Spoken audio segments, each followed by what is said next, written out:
"Is that so?" Frasier replied, as he helped Natalia to her feet. He didn't care about any seemingly prestigious businessmen. He only cared about the welfare of his wife. Once he had sat her carefully on a chair, he walked towards Simon, his eyes cold. Simon's confidence began to evaporate again. "Don't come near me," he wailed, too afraid to run. "You must be Natalia's old classmate, right?" he asked, his voice calm. "Don't worry, I won't kill you now, but let this be a warning to you." Simon stared at him, his eyes as wide as saucers. Frasier stepped close to Simon, his gaze steely. "If you ever so much as harm a hair on her head, I will come back and finish you within the hour." He was standing so close to Simon that their noses were almost touching. Simon nodded wordlessly, sweat pouring down his back. He didn't move a muscle until he heard Frasier's car leave the parking lot. Frasier took Natalia straight home. He put her straight into bed, the alcohol sending her to sleep almost instantly. He didn't even get the chance to give her a glass of water. When Sheila arrived that evening after work, Natalia was still asleep. Frasier told her about what had happened. Overlooking the part where Frasier had saved his wife, Sheila focused on how he had let her get drunk in the first place. "How could you let her get so drunk?" she demanded. "What kind of husband are you?" Frasier shrugged. "You think..."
As far as she was concerned, the world had just ended.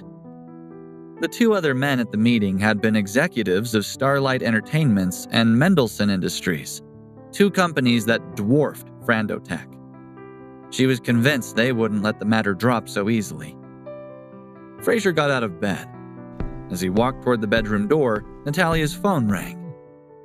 "It's Brett," she said, looking at him in despair. "What are you standing there for? Go and make me a coffee." As soon as he had left the room, she answered the call. "Brett," she said, trying to sound as charming as possible. How are you?" "Good, but more to the point, how are you?" he replied. "Are you able to come into the office today? There are a lot of things here for you to take care of." She looked at her phone in surprise. It seemed as if he wasn't blaming her and still wanted her to work for him. "Oh, yes, of course," she said, the surprise making her stammer. "Only if you're sure. After all, my business meeting didn't go according to plan yesterday." "Don't worry about that," said Brett. "It's my fault for making you work with such rude clients," he added. "I know that you're doing a really great job." "You haven't forgiven me just for Frasier's sake, have you?" she asked. "I know how important that deal was for you." "No, of course not," said Brett, pretending to sound surprised. "I know he's a friend of mine, and I know that he's your husband, but we both know he's not exactly a go-getter. I have him delivering flyers because that's all he's good at. I actually thought you're doing really well here on your own. Now, do you think you can get here before noon?" "Sure. Bye," she replied. She hung up her phone and looked at it, a puzzled look on her face. On the other end of the phone, Brett hung up and burst out laughing. Natalia was still looking at her phone when Frasier returned with a cup of coffee. "Was Brett okay?" he asked her, already knowing the answer. "What do you care?" she retorted, taking the coffee off him.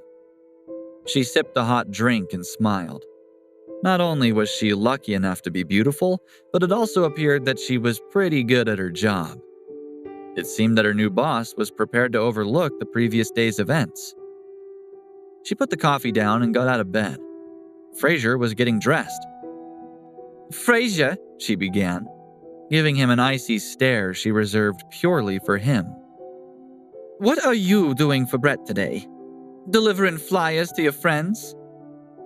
With that, she walked out of the bedroom and slammed the door shut behind her, the loud bang echoing throughout the entire house. Frasier smiled bitterly. He was happy that she was taking her new job seriously, but Brett had overstepped the mark during his conversation with her. He decided to go and see Brett again. An hour later, Frasier stormed into Brett's office for the second time in 2 days, but he wasn't quite polite this time. He sat himself down in Brett's chair, making Brett sit uncomfortably on the couch in the corner of the room. As Frasier glared at him, Brett felt like a child who had been sent to the principal's office for bad behavior. "Brett, what are you doing?" he asked incredulously. "You didn't have to belittle me like that on the phone to Natalia today. Do you know what she said to me after she hung up?" Brett gulped. He hadn't expected Natalia to take his words so literally. "I'm sorry," he said sadly. "But we've got more important things to worry about. You know, that business deal I told you about?" "Go on," said Frasier. "The location has been arranged. But are you sure you can sort all this out? They are 2 big companies after all," he said. "Don't worry, I know what I'm doing," said Frasier. He stood up. "One more thing. Why don't you tell your wife the truth?" asked Brett. He looked serious. Frasier wasn't sure what Brett was asking about. Being married to Natalia, or the matter of the private room the day before. "The time's not right yet," he replied. "I'm waiting for the day when she wants to believe me."